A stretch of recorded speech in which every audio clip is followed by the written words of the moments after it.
आपण संत गाडगेबाबा विद्यापीठ या अभ्यासक्रमा अंतर्गत टीचिंग एड हे प्रॅक्टिकल सादरीकरणासाठी आपण इथे जमलेलो आहोत। तर बघा टीचिंग एड आपण का करायचे, तर बघा सुरुवातीला काय व्हायचं की जे शिक्षक होते ते वर्गामध्ये यायचे आणि व्याख्यान पद्धतीने मुलांना शिकवायचे, म्हणजे यायचे आणि वर्णन करायचे। त्यामध्ये शिक्षक हा एकटाच सक्रिय होता, विद्यार्थी हे निष्क्रिय होते। त्यानंतर काय झालं की ज्ञानाचा स्फोट झाला, सोबतच लोकसंख्येचा सुद्धा स्फोट झाला। लोकसंख्येचा स्फोट झाला म्हणजे विद्यार्थ्यांची संख्या वाढली। मग हे जे ज्ञानाचा झालेला स्फोट आहे हा विद्यार्थ्यापर्यंत कसा पोहोचवायचा, तर यासाठी काही काय मेथड्स आलेले आहे। जसं टीचिंग एड आहे म्हणजे शिक्षण पूरक साहित्य, याच्या काही टाइप्स आहेत। जसं दृक एड आहे म्हणजे व्हिज्युअल एड आहे, त्यानंतर ऑडिओ एड आहे आणि त्यानंतर आहे ऑडिओ व्हिज्युअल एड। तर बघा मी केलेलं आहे व्हिज्युअल एड आहे माझं, जे मी परफॉर्म करणार आहे। आणि माझे जे याचा जे हे आहे टॉपिक आहे, या टॉपिकचं नाव आहे टाइप्स ऑफ अँगल्स। तर बघा सुरुवातीला अँगल म्हणजे काय, मुलांची ही संकल्पना स्पष्ट असली पाहिजे। तर बघा जिथे दोन लाईन्स किंवा रेज आहे किंवा लाईन सेगमेंट्स आहेत येऊन मिळतात, सपोज ह्या दोन लाईन्स आहेत ह्या येऊन मिळत आहे, इथे एक अँगल तयार झालेला आहे, दिसत आहे सगळ्यांना। तर या अँगलचे काही टाइप्स आहेत ते मी टीचिंग एड्सच्या द्वारे तुम्हाला सांगणार आहे। तर बघा सगळ्यात पहिले तुम्हाला इथे दिसत आहे का काय आहे, तर हे दिसत आहे सगळ्यांना, विजिबल आहे। तर सगळ्यात पहिला अँगल आहे आपला ॲक्यूट अँगल, लघुकोन। तर बघा याचं जे मेजरमेंट आहे आपण कशाने घेत असतो, प्रोट्रॅक्टरने घेत असतो।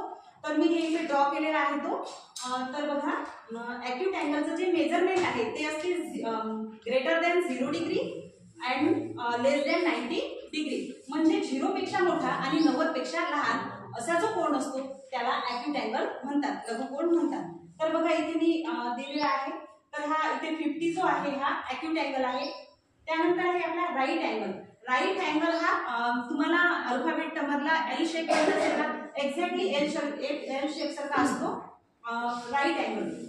बघा इथे मी तुम्हाला राईट अँगल दाखवते,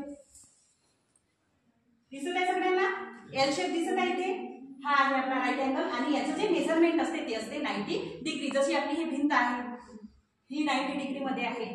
त्यानंतर आहे ऑब्ट्यूस अँगल। ऑब्ट्यूस अँगल विशाल कोन, म्हणजे ज्याचं मेजरमेंट 90 पेक्षा मोठं पण 180 पेक्षा लहान, त्याला आपण कोणता अँगल म्हणत असतो, ऑब्ट्यूस अँगल।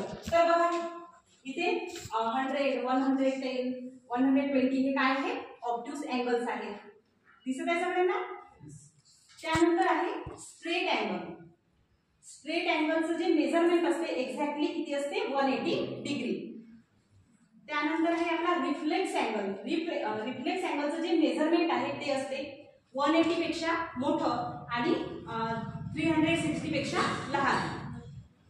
त्यानंतर येतो आपला कंप्लीट अँगल, पूर्ण अँगल। तर हा आहे आपला कंप्लीट अँगल, कळलं सगळ्यांना। तर बघा मी हे जे टीचिंग एड केलेलं आहे मॅडम, का बरं केलेलं आहे, तर विद्यार्थ्यांची जी अँगल बद्दलची संकल्पना आहे ती स्पष्ट व्हावी। गणित विषय म्हटला की पहिलेच मुलांच्या मनात निगेटिव्हिटी असते की गणित हा विषय खूप कठीण आहे, तो आपल्याला कळणार नाही। जर आपण या टीचिंग एड्सचा वापर केला तर काय होईल, त्यांच्या ज्या गणिताबद्दलच्या काही संकल्पना आहेत त्या क्लिअर होतील आणि मुलं ऍक्टिव्ह होतील की मॅडमने आज काहीतरी नवीन आणलेलं आहे, आपल्याला काहीतरी नवीन शिकायला मिळणार आहे। तेच ते लेक्चर पद्धती दिल्यापेक्षा आपण अशा प्रकारे सुद्धा आपण करू शकतो।